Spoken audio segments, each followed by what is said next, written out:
Showbiz-oriented game show host na si Ogie Diaz, nilinaw na hindi si Chloe San Jose ang tinutukoy niya sa kanyang blind item.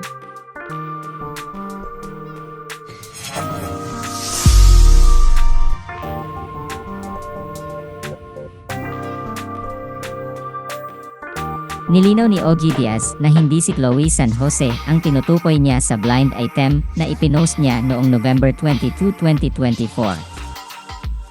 Sa blind item kasi ni Ogie ay tinukoy niya ang isang influencer na umano'y may diva attitude, kung saan inilarawan ang kawalan nito ng pasensya habang ginagawa ang make-up nito at patuloy na abala sa paggamit ng cellphone nito.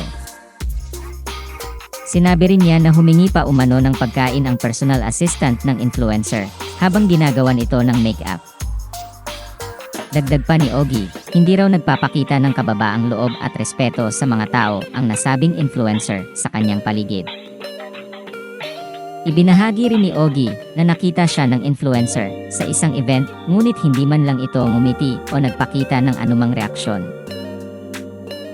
Walang ibinigay na clue si Ogie sa kanyang blind item, ngunit sinabi ng ilang netizens na ang jowa ni two-time Olympic gold medalist Carlos Yulo ang tinutukoy sa naturang post. Kaya naman nag-post na si Chloe ng video sa TikTok upang magbigay ng reaksyon tungkol sa blind item ni Ogie.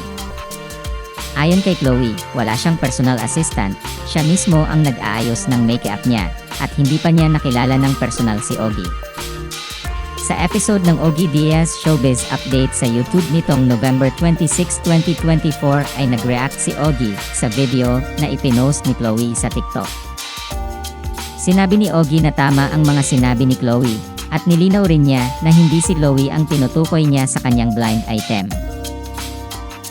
Anya, unang-una, tama naman si Chloe. Hindi pa kami nagkikita ever. Pangalawa, tama rin naman si Chloe, wala pa tayong nakikitang nagpe-PA sa kanya.